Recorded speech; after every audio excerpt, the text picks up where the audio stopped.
질문 하나 드리겠습니다. 진짜 농장을 상상할 때 가장 먼저 떠오르는 것은 무엇인가요? 크고 붉은 헛간, 끝없이 펼쳐진 푸른 초원, 젖소 몇 마리, 진흙투성이 돼지들, 그리고 땅을 파헤치는 닭떼일지도 모릅니다. 이런 모습은 아름답지만 대부분의 사람들이 소리내어 묻기를 두려워하는 질문이 있습니다. 과연 그 그림이 청구서를 지불해 줄까요? 이 영상을 보고 계신다면 여러분도 그런 사람 중 한 명일 가능성이 큽니다.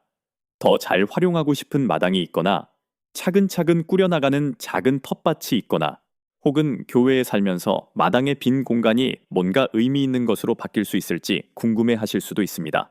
어쩌면 여러분은 식량을 재배하고 남은 음식물로 퇴비를 만들고 매 시즌 토양을 비옥하게 만드는 것을 좋아하며 사료값에 허덕이지 않고 더 현명하게 동물을 기르는 방법을 찾고 계실지도 모릅니다. 사실 전통적인 가축들은 종종 소규모 농부들을 높은 비용, 느린 성장, 적은 수익이라는 치열한 경쟁 속으로 몰아넣습니다. 하지만 지금 한국의 마당, 창고, 그리고 소규모 농장들에서는 조용한 혁명이 일어나고 있습니다. 대부분의 사람들이 거들떠보지도 않는 동물들로 실제 수입을 올리는 사람들이 있습니다. 오늘 우리는 전통적인 농업의 틀에서 벗어나 놀라울 정도로 수익성이 높은 몇 가지 선택지와 그 이면에 있는 실용적인 교훈들을 보여드릴 것입니다. 이를 통해 여러분은 자연을 거스르지 않고 자연과 함께 일할 수 있을 것입니다. 1. 메추라기. 너무 작고 과소평가되어 대부분의 사람들이 그냥 지나쳐버리는 동물부터 시작해 보겠습니다. 하지만 이 동물은 여러분의 집 한 구석을 훌륭한 수입원으로 조용히 탈바꿈시킬 수 있습니다. 첫 번째는 바로 메추라기입니다. 생각해보면 메추라기는 단순한 아주 작은 새가 아닙니다. 바로 그 점 때문에 메추라기 사육이 성공하는 것입니다. 대부분의 농가는 닭으로 시작하며 닭은 훌륭한 기반이 됩니다. 하지만 아무도 말해주지 않는 뼈아픈 진실이 있습니다. 병아리를 6개월 동안 먹이고 돌봐야만 꾸준히 달걀을 얻을 수 있다는 것입니다. 메추라기는 이런 방식으로 돌아가지 않습니다. 메추라기는 훨씬 빠르게 진행됩니다. 약 6주가 되면 이미 알을 낳기 시작합니다. 6주에서 8주 사이면 고기용으로 출하할 준비가 됩니다. 이러한 속도가 모든 것을 바꿉니다. 농업에서는 시간이 곧 돈인데 메추라기는 여러분에게 그 시간을 돌려주기 때문입니다. 구체적인 수치를 말씀드리자면 암컷 한 마리가 1년에 약 250개에서 300개의 알을 낳을 수 있습니다. 게다가 이것은 평범한 알이 아닙니다. 메추리알은 미식가 셰프, 아시아 시장, 그리고 건강을 중시하는 소비자들이 사랑하는 프리미엄 식재료입니다. 더 비싼 가격에 파는 것은 흔한 일이며 고기는 훨씬 더 높은 가치를 지닙니다. 사람들을 놀라게 하는 소규모 사육 시스템도 보았습니다. 한국에도 메추라기를 팔아 엄청난 수익을 올리는 사육자들이 아주 많습니다. 2. 식용 토끼. 메추라기가 우리에게 속도를 가르쳐 주었다면 두 번째 동물은 그만큼 강력한 번식력을 가르쳐 줍니다. 토끼에 대해 이해하고 나면 농업을 완전히 다른 시각으로 보게 될 것입니다. 영원한 시간이 필요한 거대한 동물이 아니라 매주 끊임없이 번식하는 작고 일관된 엔진으로 말입니다. 제가 말씀드리는 것은 식용 토끼, 특히 실버 폭스, 실버 박스, 렉스, 뉴질랜드 화이트, 뉴질랜드 화이트와 같은 전통 품종들입니다. 전통적인 농부들이 눈을 의심하게 만드는 수치가 여기 있습니다. 건강한 암컷 한 마리가 1년에 최대 90kg의 식용고기를 생산할 수 있습니다. 이것은 많은 고객들이 좋아하고 찾는 영양가 높고 지방이 적은 단백질입니다.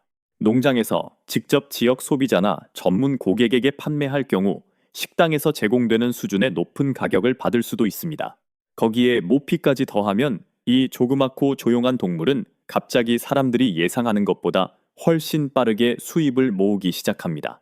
진정한 마법은 특히 정원을 가꾸거나 토양을 회복시키려는 사람들에게 토끼가 무언가를 남긴다는 것입니다. 정원사들이 그것을 검은 황금이라고 부르는 데는 이유가 있습니다. 토끼 배설물은 차가운 거름이라서 가금류나 소의 배설물처럼 몇 달 동안 퇴비화할 필요가 없다는 뜻입니다. 질소와 인이 풍부하고 성질이 부드러워 식물을 태우지 않으면서 화단, 과일나무 주변 또는 화분용 흙에 직접 섞어 사용할 수 있습니다. 깨끗하고 사용하기 쉬우며 효과가 강력하기 때문에 사람들은 기꺼이 돈을 지불할 것입니다. 3. 동해 등의 유충. 메추라기의 속도와 토끼의 번식력을 살펴본 후 우리는 이제 현실 세계에 얼마나 완벽하게 들어맞는지 보기 전까지는 꽤나 이상하게 들릴 수 있는 현대 농업의 한 분야로 발을 들여놓으려 합니다. 세 번째는 귀엽지도 전통적이지도 않으며 엽서에 나오는 목가적인 풍경과도 전혀 어울리지 않습니다. 하지만 이것은 작은 부지에서 구축할 수 있는 가장 스마트한 시스템 중 하나가 될 수 있습니다. 여기 기발한 아이디어가 있습니다. 만약 여러분의 가축이 사람들이 버리는 것을 먹고 그것을 가치 있는 것으로 바꿀 수 있다면 어떨까요? 사료 가격이 상승하고 농부들이 닭, 물고기, 심지어 반려동물을 위한 지속 가능한 단백질을 찾으면서 세계는 비싼 대두와 어분을 대체할 대안을 필요로 하고 있습니다. 동해 등의 유충이 바로 그 대안입니다. 이들은 음식물, 쓰레기, 가축의 배설물, 농업 폐기물, 그렇지 않으면 쓰레기통에서 악취를 풍기거나 매립지에서 썩어갈 것들을 먹고 잘 자랍니다. 약 2주 만에 수확할 수 있는 크기로 자랍니다. 단 2주입니다. 이런 종류의 수확량은 초고속 농업을 의미합니다. 건조된 유충은 꽤 비싼 가격, 예를 들어 1파운드당 약 15, 0원에 팔립니다. 대부분의 사람들이 놓치는 또 다른 보너스가 있습니다. 바로 유충이 남긴 분변토 플러스라 불리는 영양분이 풍부한 잔여물로 정원사들이 유기농 비료로 아주 좋아하는 물질입니다.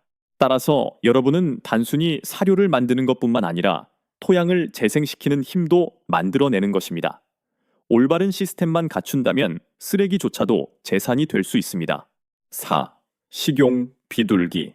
파리가 음식물 쓰레기를 단백질로 바꾸는 것을 보셨으니 이런 의문이 들 수도 있습니다. 항상 지켜보지 않아도 좋은 수익을 가져다주는 동물은 없을까?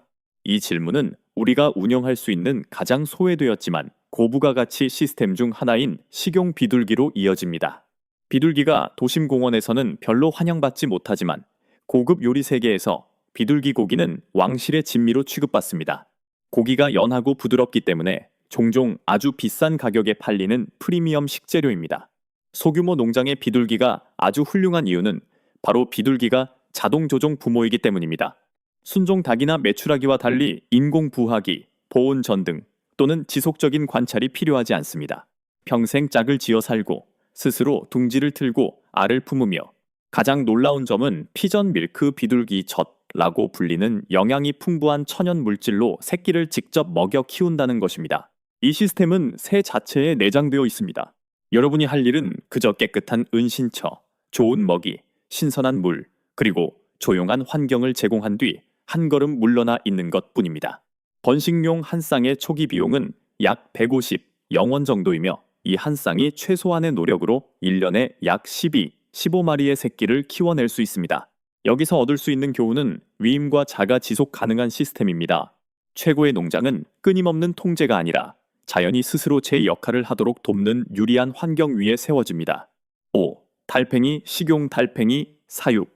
지금까지 속도에 대해 많이 들으셨을 겁니다.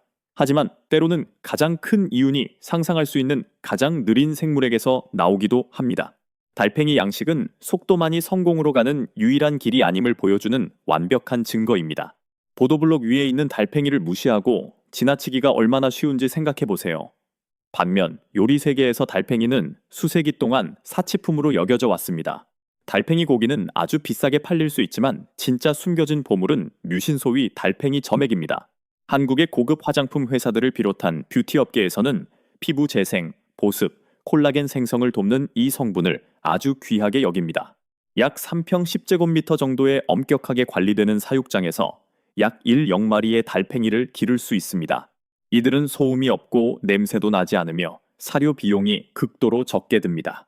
칼슘이 첨가된 채소 찌꺼기를 먹습니다. 일부 농장에서는 동물을 다치게 하지 않는 부드러운 방식을 사용하여 뮤신을 채취한 후 달팽이들을 다시 사육장으로 돌려보내 계속 자라게 합니다.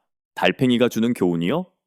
서두름에 중독된 세상에서 느린 것은 종종 희귀하고 전문화되어 있으며 높은 가치를 지닌다는 것입니다. 6. 참과 수렵조. 이제 땅에서 하늘로 시선을 올려볼까요? 여기서 농업은 프리미엄 브랜드를 구축하는 것과 비슷해지기 시작합니다. 우리는 수렵조, 특히 참과 자곳의 메추라기류에 대해 이야기하고 있습니다. 이들은 일반적인 가금류로는 결코 도달할 수 없는 이윤을 제공합니다. 왜냐하면 여러분은 단순한 단백질을 파는 것이 아니라 경험을 파는 것이기 때문입니다. 단고기는 대형 마트의 닭고기보다 색이 더 짙고 풍미가 깊으며 그 차이가 확연합니다. 그렇기 때문에 식당에서는 요리 한 접시에 엄청나게 비싼 가격을 청구할 수 있습니다. 셰프들은 이야기, 전통, 풍미, 그리고 계절감을 사랑하며 수렵조는 이 모든 것을 갖추고 있습니다. 수익을 창출하는 또 다른 방법은 지역 수렵 클럽이나 사냥용 새를 필요로 하는 사유지 소유자와 협력하는 것입니다. 결론. 우리는 붉은 헛간이 있는 전통적인 농장의 이미지에서 시작하여 메추라기의 속도, 토끼의 번식력, 유충이 만들어내는 변화, 비둘기의 자율 시스템, 그리고 달팽이의 수익성 높은 느린 리듬에 이르기까지 먼 길을 달려왔습니다. 한 가지는 분명합니다. 현대 농업에서의 수익은 남들이 다 하는 것을 똑같이 하는 데서 오는 것이 아니라 자연이 이미 당신을 위해 일하고 있는 틈새 시장을 찾는 데서 온다는 것입니다. 진정한 지속 가능성과 수익성은 환경과 맞서 싸우기를 멈추고 환경을 창의적으로 활용하기 시작할 때 나타납니다. 성공적인 농부가 되기 위해 수백 헥타르의 땅이 필요한 것은 아닙니다. 여러분에게 필요한 것은 스마트한 전략, 약간의 인내심, 그리고 이웃들은 아마 생각조차 하지 못했을 무언가를 키워낼 용기입니다. 끝까지 시청해주셔서 감사합니다. 이 아이디어들이 영감을 주었다면 좋아요 버튼을 누르는 것을 잊지 마시고 다음 에피소드에서 기쁜 마음으로 다시 뵙겠습니다.